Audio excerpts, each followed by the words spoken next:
Careful of the fan. Careful of the fan. Fan! Oh. You're really close to it. Okay, thank you.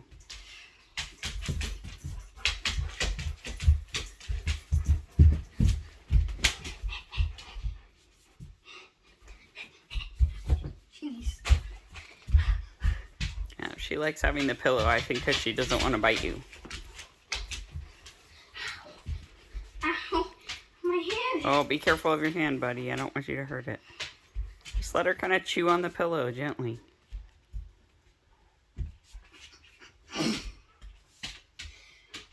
Alright. She was losing interest. You could let her walk away. Alright, bud, that's enough. The super rare Pyrenean sleep dog. Oh my god, you're so dirty. What have you done? What are you doing? You look very happy. But maybe my camera's dirty. It's also really humid outside, so it could be that when I came outside, it fogged the lens. I have to be quiet because sometimes they hear me talking and they come out because I'm the treat giver.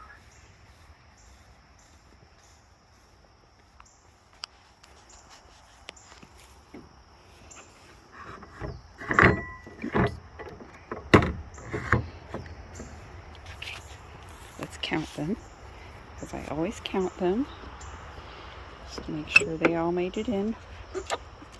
Oh my. Sorry, ladies. Okay, 1, 2, 3, 4, 5, 6, 7. All right, good night. I don't want to get anybody's tail in the door. Thank you. All right. Okay, everybody's in. We're good to go. I surprised one. I think I may have caught a tail feather, but it's just like loose, kind of plasticky stuff. But it's fine. It's not like they're super strong or anything, and they are not outside of there unless we are outside with them. So now we're in their enclosure. This is usually where they are till they get their pasture time, but right now you can see their pasture. They have torn the crap out of it. So we actually need to reseed it. So they have not been getting pasture time other than, I came up with this thing. This is where we kept them when they were babies. It's like some of that modular shelving or cube stuff. Some people use it for grid walls at yarn shows, but we made like a cube and then we're using an old screen. We just put it on the top, so 3 of them can be in that at a time, and we pick it up and move it to different parts of the yard. So it's keeping them from basically scratching everything up. See, now I came up with this thing. This is where we kept them when they were babies. It's like some of that modular shelving or cube stuff. Some people use it for grid walls at yarn shows, but we made like a cube, and then we're using an old screen. We just put it on the top, so 3 of them can be in that at a time, and we pick it up and move it to different parts of the yard. So it's keeping them from basically scratching everything up. See, now they know I'm here, so they're trying to get out. And then we've got these little duvals. So these go into this little thing. So we kind of double doors here. They have so many feathers. I had no idea how many feathers chickens lose on a daily basis. A lot. If you didn't know that, it's a lot. This is my least favorite part of putting the chickens away because it's a little bit funky. It doesn't always line up nicely. Basically, I'm just dropping that bar through these little loops to keep the cage door shut.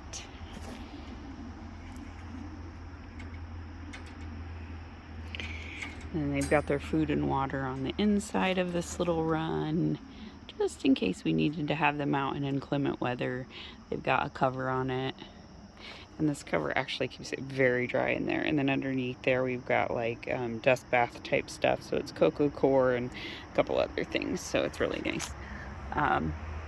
You can see their door, so you have to actually lift and twist the mechanism to close it so raccoons can't get it open, because yes, they might be able to twist it, but they can't lift it. So it's nice like that. Very nice and predator proof. As you can see, it's getting dark. They put themselves to bed at about 7:30 without fail. It's funny, like as the sun is setting, if we look out the big window, we can see them lining up to go up their stairs into their coop. It's super cute.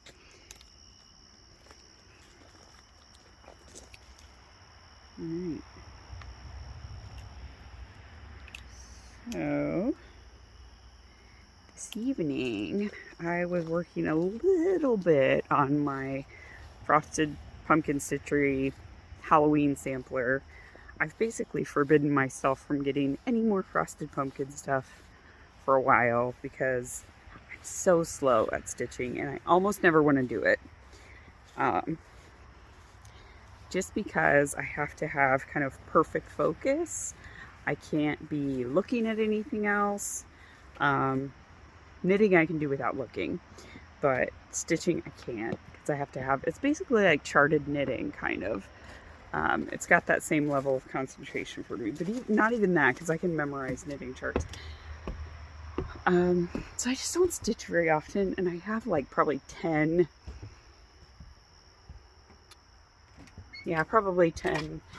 different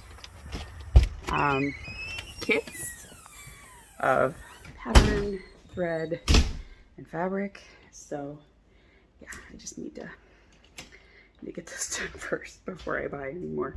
So like, no new frosted pumpkin. However, I'm thinking about a Lola Crow design because it's like this weird, creepy greenhouse. It's like a conservatory, but kind of spooky, and it was a stitch along, but it's not as solid as the frosted pumpkin stitcheries. There's a lot more space, and I think I probably could do it a little more easily. One of the nice things about frosted pumpkin stitchery is that it's really full, like they really fill in the whole picture. But the downside is that it takes a long time to do. So, yeah, anyway. And I also worked a little bit on my Pine Creek crop, so that's going pretty well. I tried it on, not yesterday, but the day before, and it was basically like to where this print would be. So now I started doing decreases. So I think I've knit about 2.5 inches since then. So I've made pretty good progress on it. So I think I'll be able to finish it before the fall. And then this weekend I want to cast on for my Rhinebeck sweater. So I think my Rhinebeck sweater is going to be, hopefully I'm not covering up my microphone, is going to be the Nightshade Society pullover, which is a pattern by Tristan Molina.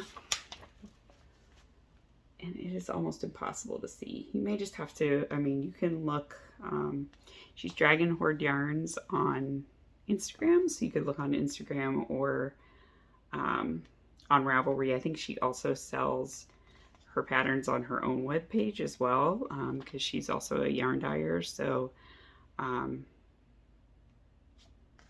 yeah. Anyway, Dragon Horde Designs. It's the Nightshade Society. So it's basically like a pullover, and then it has a really cool like lace bobble detail on the sleeves. It's just really pretty. And I am going to make it out of Nightmares Plus 10 on ginger. This was a custom dye that I asked for from Gabby because she doesn't usually dye ginger, but I did request it. And then her fig lace. So held double fig lace plus mohair. It's going to be so gorgeous. I'm going to wear it all the time. So exciting. But as you know, Rhinebeck can sometimes be hot.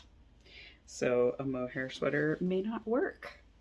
You just don't know what's going to happen.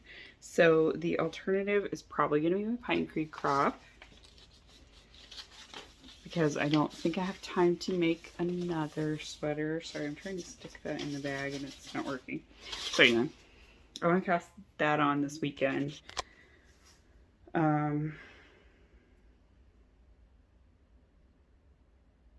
Yeah, I need to manage expectations there, because I don't think I'm going to be able to finish another sweater, even though my brain really wants me to cast on another sweater.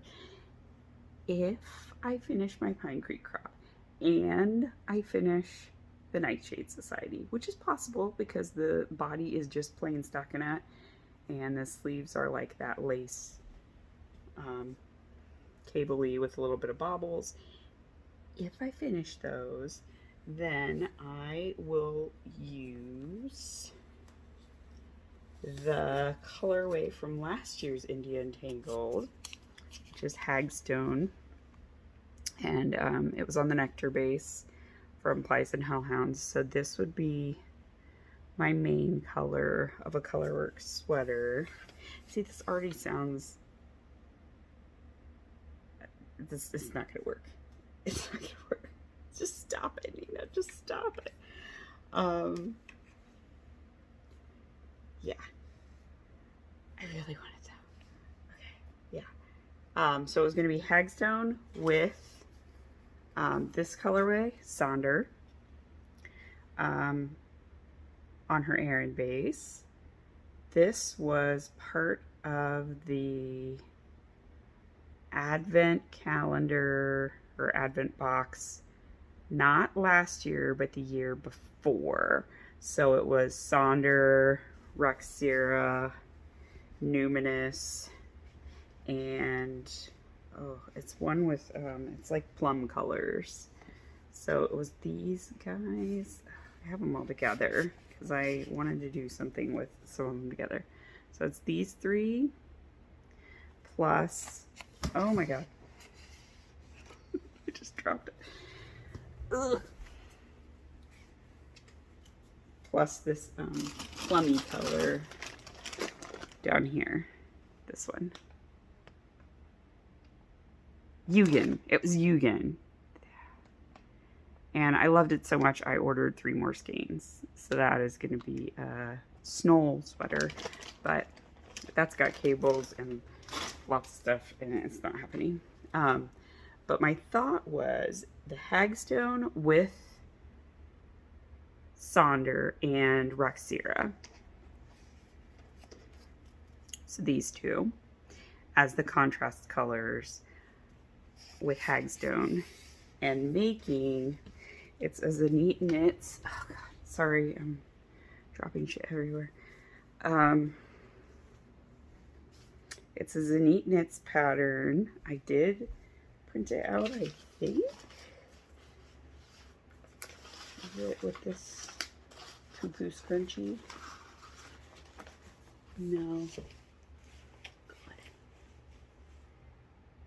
Can you tell this is completely unplanned? I just wanted to show you guys the chickens. I will probably not be able to find it. I'm gonna look on my laptop and I will tell you what it is. It's taking forever to load because it's a really old laptop. It is the Song of the Moon sweater. So it is a top-down circular yoke all over colorwork, and Zenit Knits does a lot of colorwork where it goes past your sleeve separation. So you separate for the sleeves and then you continue the colorwork into the body, and then there's a short band where it is not color work, and then it begins the color work again for the bottom, and then there's kind of color work sleeves. Sorry, I realize I shouldn't show you this because Ravelry. So anyway, If you are sensitive to Ravelry, I'm going to just like zoom in and then only show you the picture of the sweater. So yeah, you can see it's top down. I love these increases here on the neckline. They're really cool. But yeah, I would have Hagstone be this main color. This would be the Sonder, and then this I would have the Raxira, so it'd be like cream and then gold and then cream again, and going down into cream, and then like the gold on the sleeve detail. So anyway, Song of the Moon sweater, I think it'll be really pretty. But if I don't finish it, maybe I will cast that on the Rhinebeck week, because I expect to have my stuff done and blocked before Rhinebeck. I'm not doing any of this crap of weaving in ends in the hotel room, because I did do that last year for Fall Frolic because I was test knitting it for Sam, and I wanted to wear it to like advertise for her design. However, that meant that it was a real squeeze to get it done. And it looks much nicer on me now after having washed and blocked it, but I didn't have time to wash and block it. So in some of my Rhinebeck / Indian Tangled pictures, it's a little bit not as nicely fitting as it is now. So I don't want to do that again. But I may cast on something for like Rhinebeck week, because my friend Andrea is coming to do Rhinebeck with me, and maybe my friend Jen. We'll see. But if they both come, that would be really fun. And then maybe I'll plan like a special cast on for while they're here. I'm gonna pause here. Okay, I cleaned my camera. Hopefully that's better. It does look better. Yeah, I did a little bit of cleaning up my shelves. So I have some extra room over there because of my desk that I've got. So this was on the curb in front of someone's house that lives over by the school where my son goes to school. And my husband saw it and was like, hey, do we need a desk for anything? Because this looks really nice. And it's like solid wood and stuff. So I was like, yeah, I could probably use one in my office. And then I could have more space. So he got it. We finally got it up here and cleaned up and stuff. So it's been great. And now I have my laptop on that. I used to have it on a filing cabinet with wheels. So it was just on the top of the filing cabinet. It was kind of a pain to use it that way. So it's nice to have another desk for free that works really well for my space. So anyway, I need to go get ready for bed, and Megs and I have been watching some MST3K, so we're probably going to watch some more of that. I forget which movie we picked to start tonight, but we finished Black Scorpion last night. So that's been fun, enjoying that, because I used to watch it all the time as a kid. I loved the marathons on Comedy Central and watched them all the time. I thought it was hilarious, so it's really fun to enjoy it now with my children. Yeah, so I'm sure I will check in again, but yeah, it's August 4th, so happy August.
No, God.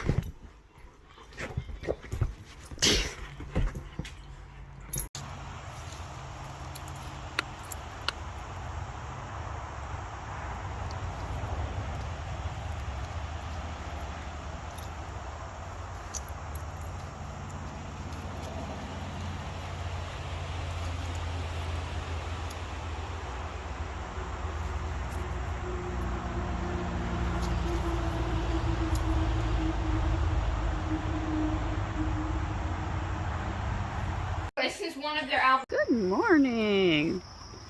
I'm going out to let the chickens out. It has been quite a crazy summer. My eyes are really, really red right now because allergies. So I need to use some eye drops. I can't get the freaking gate to close. Okay. That's my next thing after this. I was wondering why they were itching so much. Because they're really super red. So we had a really nice bout of fall weather, and it was exciting, and it was enough to make me go, ooh, yay, maybe fall's here. And then, like Connecticut does every year, we now have this big bout of, I don't know, 90s weather. It's high 90s too. So Joshua's school, which just started, has had a day of early release for that, and then today is the second day of early release for that, which would be fine, but he is on restrictions from tablet and stuff because he was super naughty. He's going through his tweener phase of, I'm just gonna have outsized reactions to everything and rage at people and then feel bad about it later, but it's a lot. And then we have the puppy. So I don't think I've mentioned it on the podcast yet, but we did get a puppy from Pet Matchmaker Rescue South. Yeah. So we were looking for a little bit, probably a couple weeks, but I'd been thinking about it for about say almost a year now, thinking about getting a second peer for Ada to play with. I definitely knew it needed to be a giant breed dog because obviously she's really big. So I'd been looking, and I was trying to go through a peer specific rescue, and one of them, which I'm not going to name, but one of them, just like we got through the application, and they have on their website that a fenced-in yard is a requirement. So in my application, I said we don't have a fenced-in yard, but we walk our current peer multiple times a day. Basically, as much as she wants to, I walk her. And I was like, we do have a little fenced area, which is, you know, over behind the house, but the fence is not secure. So we don't leave the dogs in that area, but it is there. So anyway, they were like, yeah, a fence is not a requirement. That's fine. Just send pictures of your yard and stuff, and then we'll do whatever, the video interviews. They do like a video interview. So we did the video interview, and they required that everyone be there, including the kids. So it was like an hour and a half because the woman just like babbled about stuff, just random stuff about her life, not even anything to do with us. And so anyway, like at the end, she said the adoption fees, which were kind of high for this organization. And we were like, yeah, okay, whatever, that's fine. And she said, okay, well, I don't have the final decision, but I'll turn in all your paperwork and stuff.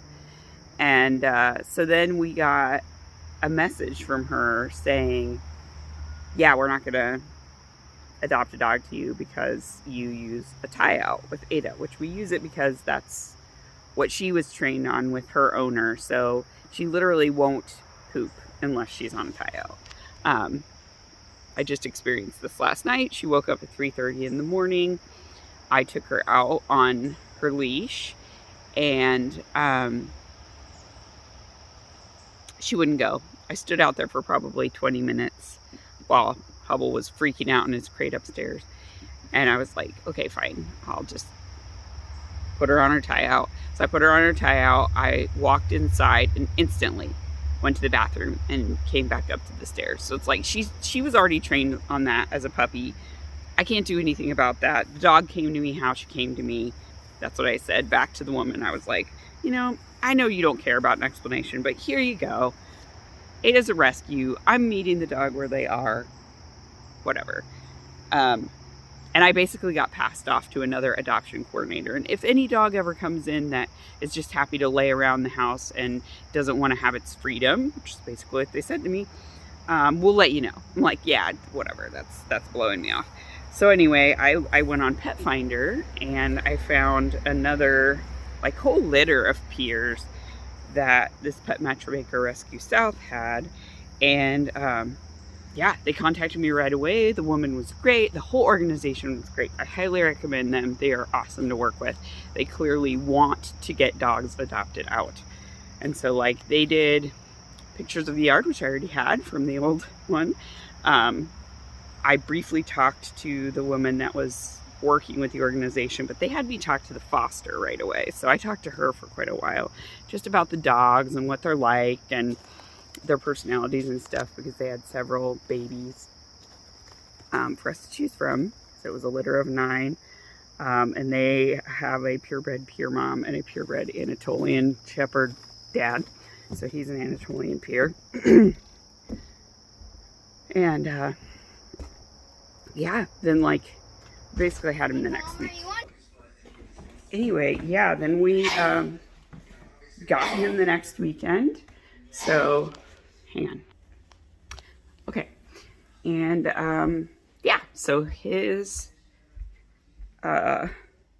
mother was supposed to be a chicken guarding dog, and the people who owned her before didn't know she was pregnant when they got her from the breeder. Yeah, he's coming to me. So anyway, they found out and they were like, okay, that's fine. They were going to rehome the puppies. And then 2 of the chickens, I think, got into the stall where she was having her puppies. And so she killed them. And the farmers were like, nope, she can't be our chicken dog anymore, which is a little ridiculous given that like dogs when they're giving birth are not in the best place. But anyway, fine. So this woman was her husband was a friend of these people, and she said so they offered to take the dogs in and rehome the puppies. And so they were able to rehome 3 of them when they were old enough, but they still had 6. And the woman was like, I kind of tapped out my local resources, so I contacted this rescue, and they were like, yeah, we'll help out. So at the time that I was talking to her about Hubble, she had 3 left. And we were originally looking at Sawyer, who is his brother, and it's just more like pure white. But then I saw he was Mason before. And I really loved his, like, he's got 1 badger ear and 1 white ear. So he looks like Ada. So yeah. So there he is.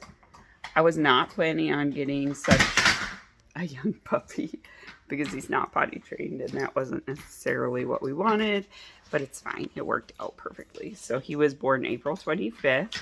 So he is about 5 months old, I think. He's doing really well with his potty training. He's only been with us for a week, almost 2 weeks. Yeah, because we got him on a Saturday. So we had to drive to Rhode Island to pick him up because they can't transport directly into Connecticut. But there were tons of people waiting to get their dogs in. It was like a park and ride. And it was funny because they took him out first because he had a lot of trouble with the transport. He just was like panting a lot and he lost a lot of fluids from all his drooling. And when they brought him out, it was like a hush fell over the crowd and everyone was like, oh, a great Pyrenees. It was so funny. I could not have scripted that any better. It was really, really good. And yeah, he was great. He went on the leash. He peed right away. We gave him like a whole bottle full of water. Let's not chew on your toy, buddy. I don't want it to get ruined because then you won't be able to play with it. But he chews on everything because he's got baby teeth. He does like the Himalayan chews, the cheese chews. So that's what we're trying to get him. He's chewed off 2 leashes, but we are trying to use the leash method for potty training. So he just has a lead attached to him all the time in the house. He's not like attached to somebody, but he's just dragging it. So it's one of these like really long training leads that you can use for teaching dogs to like come and sit and stuff when they're away from you. So it's like agility training. I had one of these for Einstein a long time ago. So anyway, yeah, he drags that around the house, and right now we're just setting a potty alarm every hour to hour and a half, and then if he's sleeping, he actually sleeps for quite a while, and then he just goes out after he naps, and he goes out after he plays with Ada. So it's working out great. He's a great dog.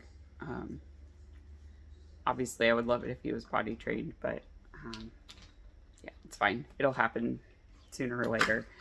He did ask to go out for the very first time yesterday, and he did do both, so that's great. So yeah, we're just so happy with him, and Ada loves him. They were kind of avoiding, well, Ada was avoiding him the first 2 days, and the third day he just like ran and jumped on her while she was sleeping and couldn't get away, and then they've been playing every day ever since. So yeah, it's really nice. But I wanted to record a little bit to tell you guys about him. And yeah, I'll try to do some more podcast related stuff later. I have quite a few things I've worked on. I finished socks for Joshua. I'm maybe halfway through my rainback sweater of the body, at least, because I'm doing the waist decreases. Yeah.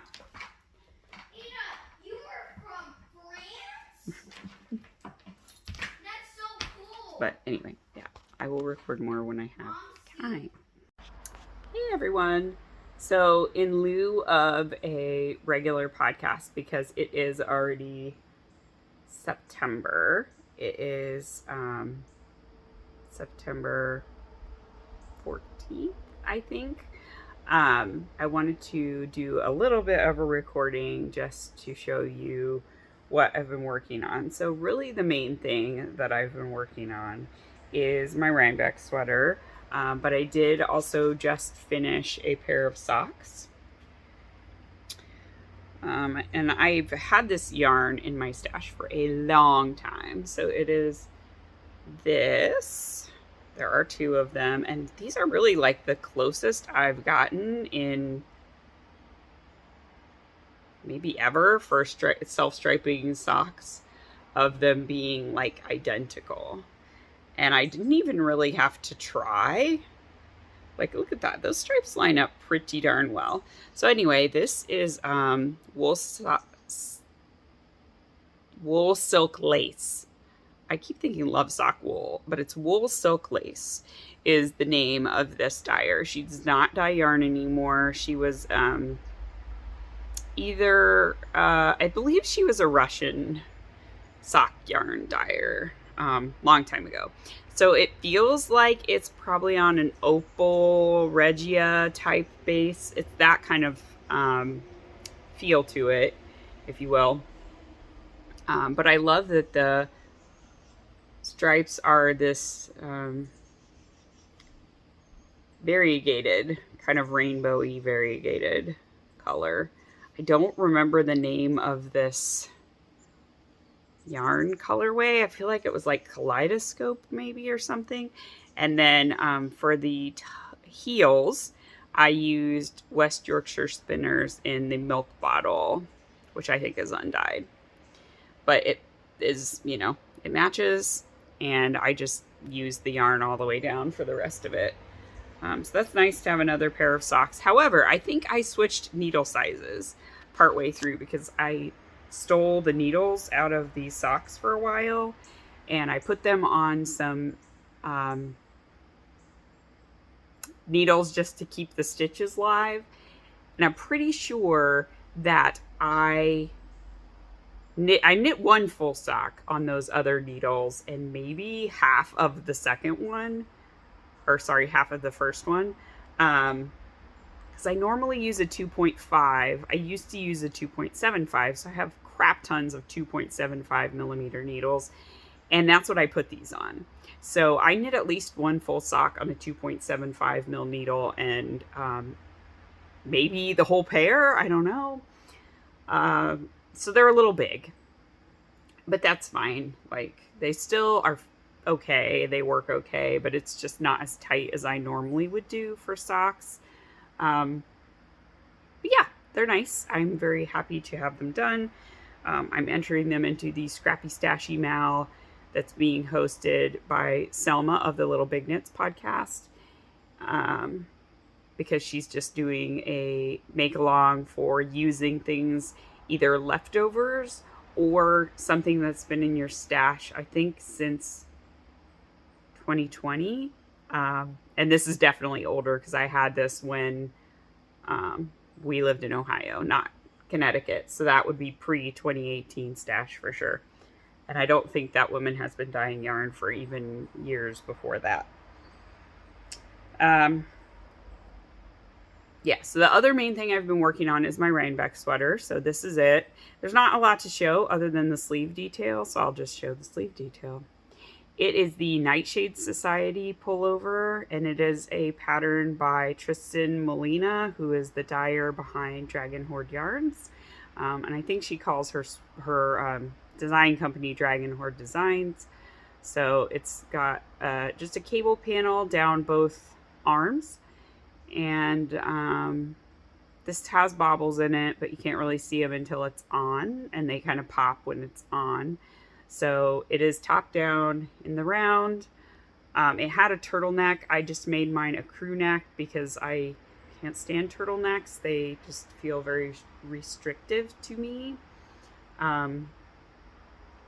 So yeah, I am basically to the point where I am working straight on the waist before I do increases, because I did all my decreases to get down.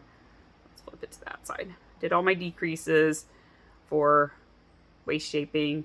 Now I work like 1 inch to 2 inches of straight, and then I'm going to increase back up. This pattern has a split hem, and I'm not sure I'm going to do that. I have one sweater I did a split hem with. It was my Sperry sweater, and I don't like it. I don't like how it hangs on me. So I think I'm going to do a normal ribbed hem. I don't want to risk not liking it and having to rip it back and do it again, because I frankly am not going to have a ton of time to finish this before Rhinebeck, because we're getting darn close to it. Yeah, we only have about a month left. So those sleeves are going to probably take me a bit to do. So I just want to get the body done. The other thing I want to finish is my Pine Creek crop, because I like to have a short sleeved and a long sleeved option for Rhinebeck, because the weather can be really unpredictable. It could be super cold. It could be really, really hot. And I don't want to risk not being able to wear a sweater because it's too hot. Although I have plenty of tops that I've done this year, so I certainly could wear something new and be fine there. But my Pine Creek crop is also pretty close. It might be at the same place on the waist shaping. 1, 2, 3, 4. Yeah, I've done 4 sets of decreases. That's pretty much my normal pattern. I do between 12 and, sorry, my hand's in the way, 12 and 16 rows between my decreases. So I've done all of my 4 sets of decreases. Looks like I've maybe worked half an inch. No, that's about an inch. I've worked about an inch since my last decrease. So I might be ready to start increasing again. So this one's actually really close to being done. So maybe I should switch to working on this one just to get it done. And that would be nice. So this one is a pattern by Samantha Guerin of Samantha Guerin Designs. It's the only one of her like lacy tops, lacy yoke tops that I have not completed. So I have to do it so I can have the full collection. It is knit out of the Yarn at Home Mom yarn. It's her sparkle base in Vicious Trollop, which is a Gilmore Girls colorway. This color is going to look so good. I'm really excited about it. It's a really, really beautiful, like bright pink. So, yeah. And I have some nail polish to match this that's called Merkitten. So, yeah. Super nice. And I'm wearing my Salty Air Tee, which is another Samantha Guerin Designs pattern. This one I knit out of Flies and Hellhounds in the Through Love colorway, which was a book box special. She did, I think, dye some of it later because I got a second skein of it. So I had one skein from the book box and I bought a second skein so that I was able to knit this top. Yeah, so that's basically what's going on. I do not have tons and tons of knitting time because of Hubble, which I think I recorded another little snippet just to talk about him and his story of how he came to be ours. But he's great, but he's a puppy, so he's a lot of work. And we've had him for 3 weeks now with our family, and we're starting to settle into a bit of a routine. So I don't have to set potty alarms for him. We were having to set them every hour and just take him out on the hour. And if we didn't, he would have an accident. And now he's starting to ask to go out. He's going to the door and sniffing at the seam of the door. And then he'll look at you. So he clearly understands that he needs to ask to go out. He only had one like poo accident in the house, which is amazing. The rest were all just pee, which frankly, if I had to choose, that's what I would take. But yeah, he's doing really well. So we're starting to get bigger breaks and intervals between when we have to be getting up and running around, but he's still like trying to eat everything under the sun. So it's constantly like chasing him and taking stuff out of his mouth and giving him his toys. I got a bunch of different chew toys for him. And there's more coming, but that's a constant struggle just to keep him from eating things he's not supposed to eat. He has ripped up 2 skeins of yarn so far. One, he just took the label off and kind of pulled it out of the ball, but it was fine. There were no breaks in the yarn, so that was great. The other one I haven't tried to discover yet because it was caked up yarn and it is a tangly freaking mess. And I just shoved it in a bag and I'm going to deal with it at some point when I feel like I have the time to sit down and untangle it. That is not today. But it might be fine too. I don't know. He seems to not be super like rip and tear things other than boxes. He loves to tear boxes.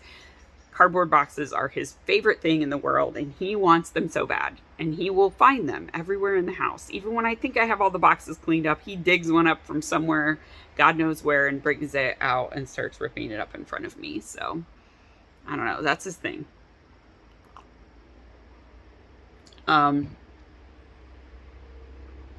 do I have anything else to talk about? I don't think I do. Yeah, I have some Halloween socks I'm also working on, but they're not here at the moment. Yes, they are. They are here. It's behind me. This is the problem with one-handed podcasting.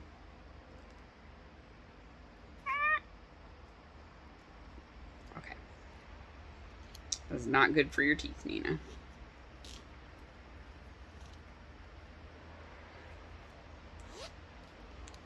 All right.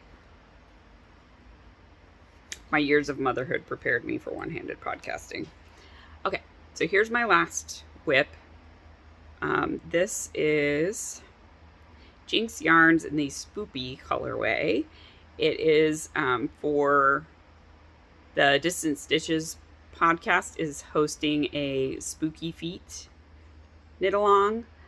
So it's just using like Halloween yarn to knit a pair of socks. And I'm also cross-pollinating it with the Spooky Mal from the Epilogue Lady, who's Bente. And I've got my little Charmed and Dangerous marker on there. I have a ton of her Halloween ones because Noelle makes the cutest Halloween markers. So I have a bunch of them. So September, they all start coming out. So I have them all over all of my projects, and I'm trying to like color coordinate them. I didn't talk about the markers on my other one. So on this one, I have one from Hannah, who is the Corner of Craft. It's one of her hand beaded markers. This little ghost holding a pumpkin. He's so cute. But I have so many markers on there. I needed a light one, and Noelle's charms do tend to be a little bit heavier because of they're made of polymer clay, so they're very heavy. One of the things I like about Hannah's markers is that they are beads and string, so they're very light. So if you have like a lace project or something like that, or just where you've got like stitches that you don't want to be distorted by the heft of a really heavy charm, they're great for that. So I think I have 4 of her markers now. I've got a sheep, the pumpkin, the ghost, and a lizard. Oh, and a unicorn. So I have 5. I have 5 of Hannah's markers, and I love them. They're great. They're all on projects right now. So yeah, I just wanted to pop on here really quick, try to record a little bit because I'm trying to do that so that I have content that I can still put up. I am thinking about rebranding / renaming my podcast. I've got a name picked out. So I might be doing that soon. I haven't decided yet if I'm going to like rename the channel or if I'm going to create a new channel that I then will start posting content to. I think I'm going to just rename because it's linked to like my Gmail and all of that stuff. So it would be really hard for me to swap that over, I think. I don't know if you can have more than one YouTube channel and have it all be linked to your login. So I just need to do some more research there. But I think I'm going to call it the Pearls and Peers podcast, like Pearls, P-U-R-L-S. Because now I have 2 peers, which is what I've always wanted. And I intend to hopefully always have 2 peers. Technically, Hubble is an Anatolian peer, so he's an Anatolian Shepherd peer mix. His father's a purebred Anatolian Shepherd, and his mother was a purebred peer. But they're both large livestock guardian dogs. So he really favors his mother, though, in terms of like the fur and the shape of his body, and his face is very much shaped like a peer face. So other than the tail, if I didn't tell people, I don't think they would know he was not a purebred peer, but he does have an Anatolian tail. So there's that, because it's like big and it curves up over his butt, which Ada's kind of just has a little winky curve, but it's still like all behind her body. So that's the kind of the difference. And Anatolians can get taller than Pyrenees do. So he probably will be taller than Ada. He would have been anyway, because he would have been a boy peer versus a girl peer, so they're taller anyway, and he'll be bigger. But yeah, Anatolians are much taller at the shoulder than peers are. So anyway, lots of babbling, but yeah, let me know what you think about what would be better. Should I just like start a new channel and call it Pearls and Peers, or should I add content to my existing channel and the new episodes will be Pearls and Peers? So yeah, let me know. I'll record a little bit more, but I do want to get out a podcast for August, which would include a bit of September at this point. So yeah.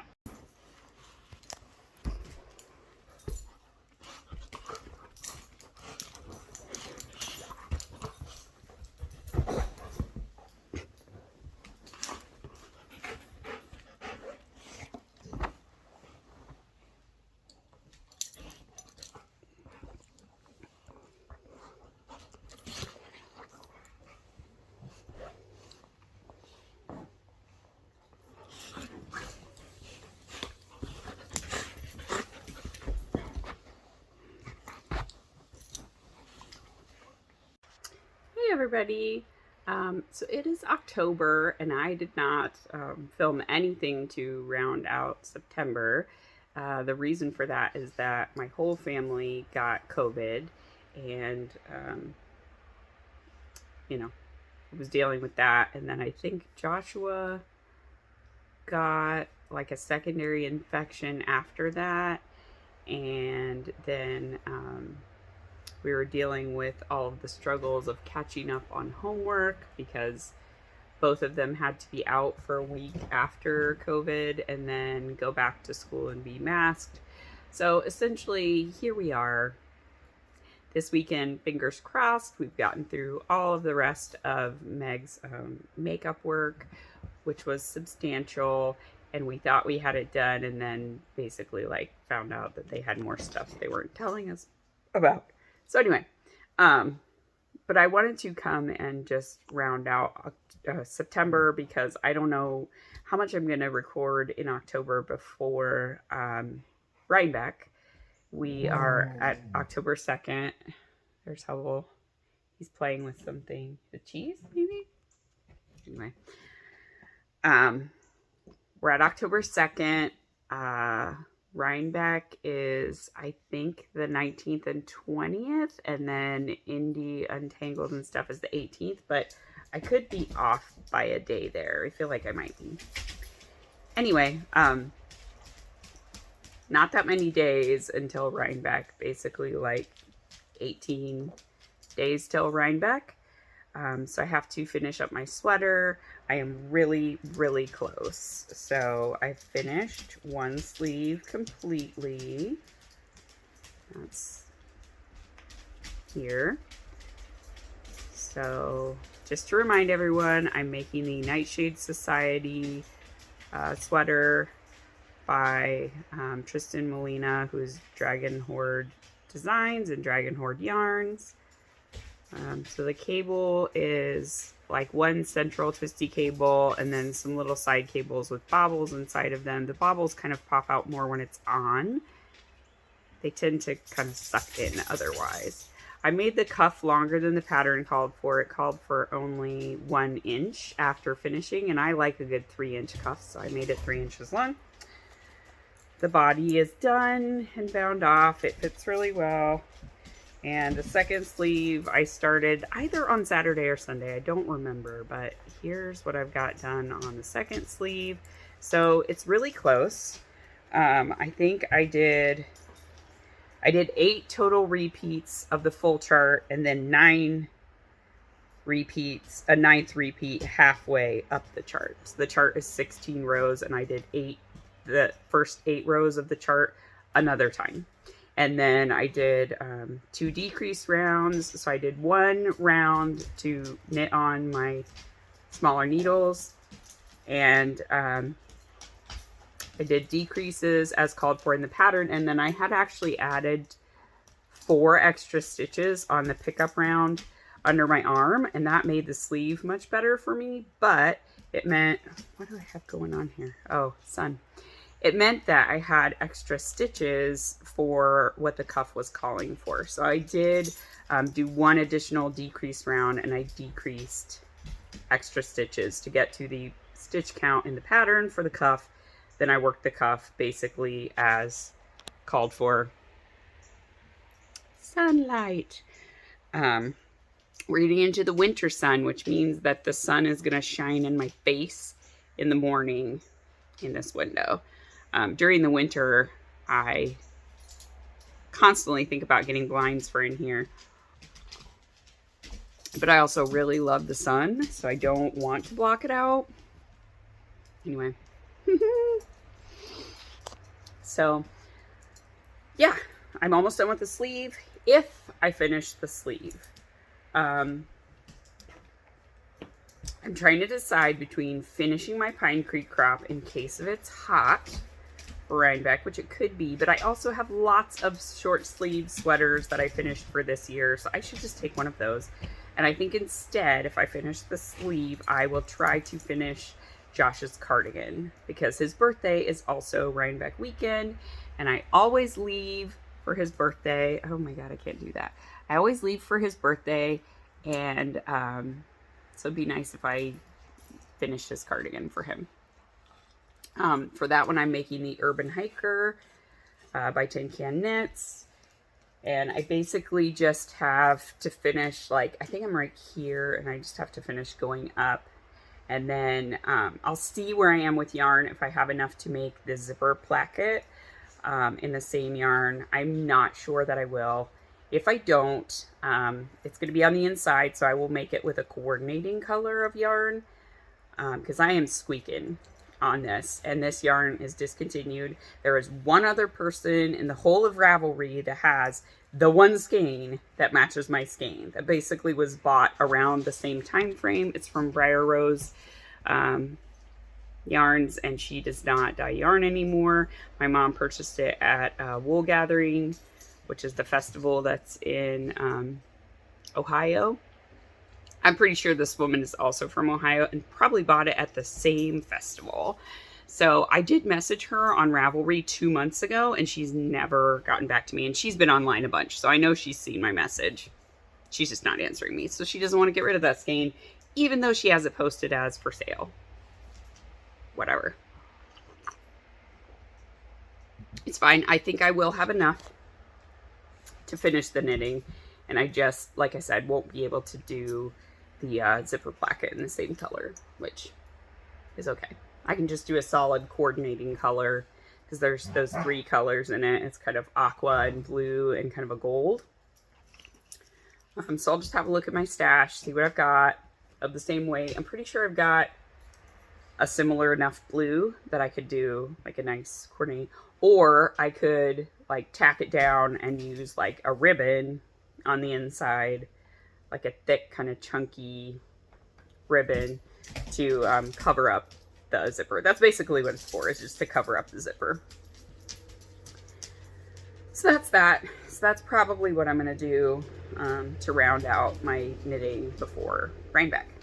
And then I'm also working on a sweater for the Woolly Thistle knit along, but I'm not going to get a chance to work on it until this is done. Doing an Andrea Mowry pattern. Completely forget the name of it. It basically has the same neckline as the Vintage 83, but then it's like color work for the whole body, just like the little single, what they call fleas in Norwegian. God, I'm not remembering the name of the pattern, but I'm doing it out of Blacker Yarns Classic fingering weight in a gray with Cowney as the contrasting color in like a rainbow gradient that my mom gave to me. Don't know the colorway number. So that one is one I want to finish this autumn. And the other thing I want to get back to is my Advent sweater. That's the My Favorite Adventure sweater, also by Tristan Molina. And I'd like to have that one done for Christmas because it's my, it's using my Advent from last year from the Corner of Craft. And the main color is Nitpicks Felici in Midnight, so it's black. And then it's got all of the fun colors from Hannah's advent calendar. So I'd like to have that done before I have another Hannah advent calendar in hand. But yeah, there's my bits from the 2 colors I've done so far. But I had to rip it all the way back, like all the way back to the... This is every day now. It's a wonder I get anything done. It's the stuff of nightmares right there, isn't it?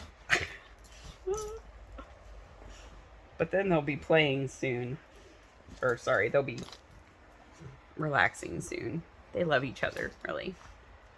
If you've never seen a peer fight or show their teeth, which if you've ever met a peer, you probably have not, because they're really sweet to humans. But this is what they would look like if they're fighting. They actually have a lot of chonky teeth in there. And Hubble has a bunch of missing teeth, so he just basically has his front chompers, and then it's like empty all the way back to his molars. So he looks stupid when he fights. He's just got front teeth. Oh my god. Anyway. Alright. So I'm going to wrap it up because I need to go move to the yellow chair away from this nonsense, because they will start like flopping on top of me, and they don't bite me, but they're really heavy. Hubble's already almost 50 pounds and Ada is about 80 pounds. So it's 130 pounds a dog. We fully expect Hubble to be probably 150 pounds when he fills out his chonkitude, because he's 5 months old and he's 50 pounds. So they're supposed to gain about 10 pounds a month until they get to their full size at about a year. And he's right on track with that. So anyway, yeah, happy October 2nd. And I'll try to record more this month, but it will probably be mostly Rhinebeck and the stuff around Rhinebeck with my friends. I recorded last year's Rhinebeck and I never posted it, but I did record a lot of footage that I could have put together. So maybe I'll go back and resurrect that and just show it as like Rhinebeck flashback. Oh my god, she has this jaw. All right.